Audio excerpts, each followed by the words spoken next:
This one nominated for Best Animated Feature and Best Original Song and beaten out by Frozen?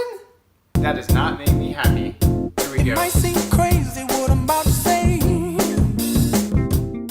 Welcome back to Hanging with the Herons. My name is James. This is another 365 movies in 365 days in 3 minutes and 65 seconds. Boom! We got Despicable Me 2.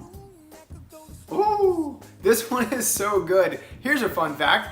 I just finished this movie for the first time today. I don't know what happened in the mass amounts of films that we've watched, but I can take a guess. We started watching this movie, enjoyed it, and fell asleep together, which is not too uncommon. Doesn't mean that it was boring. It was not boring. It was so good, but I love this film. The slew and onslaught of homages that are in the film is just exponential. I don't even think I've caught all of them. Everything from King Kong to Bruce Lee to lunch atop a skyscraper even. But incredible homages, incredible little Easter eggs, nuances, again, just filled to the brim. I love the acting, I love the different accents, I love the returning characters in different roles, and some of the POV, oh my gosh, so fantastic. It's absolutely a great sequel, adorable as always. Excellent job, Despicable Me 2. Let's get to that cast. Steve Carell is back. I mean, just fantastic in this role. He just continues the evolution of Gru and is so charming and so lovable and so action-oriented, just awesome. Great job there. Kristen Wiig, interesting though, she's a completely different character. You can really see her in this role for sure. I was so fascinated and I loved her in her previous role because it was very different and you wouldn't have instantly thought, oh, Kristen Wiig, although you can see hints of her. This one is like full on Kristen Wiig and just amazing. We just find her enchanting and she's nonetheless here in this role. Excellent job. Benjamin Bratt, not only is he a smooth looking brother, but man, this guy got down on the acting and he had to fill in for some big shoes, mind you. Excellent job, Benjamin Bratt.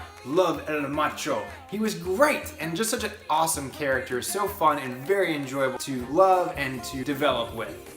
Russell Brand is back again, and I love this time because now I'm watching for him, right? I'm looking for that voice. Where do I find and hear Russell Brand? It was really tough, and I just applause to him again because he just does such a great job in his role. And the rest of the gang returns as well. All three of the lovely ladies, Miranda Cosgrove, Dana Geyer, and Elsie Fisher. Those ladies are just fantastic. You fall even more in love with those characters, all three of them. They have their own beautiful personalities and fit into their appropriate age ranges. They all just do such a lovely, lovely job. And our phenomenal directors slash minions, Pierre Coffin and Chris Renaud, are back again as well, doing a fantastic job. And that's where we get right into our quick fire facts. They had a nice little debut. Chris Renaud and Pierre Coffin, you can see their names on their name tags where they are a couple of scientists. Keep an eye out for them there. The minions really take a lot of liberty with languages in this one, which I absolutely love. They're using some actual words like kompai and padu, which means fart, at appropriate times in different languages. Really awesome. Really love the Minions languages. The poor boy in Despicable Me 1 and Despicable Me 2 has all the things popping in front of him and it makes him cry every time.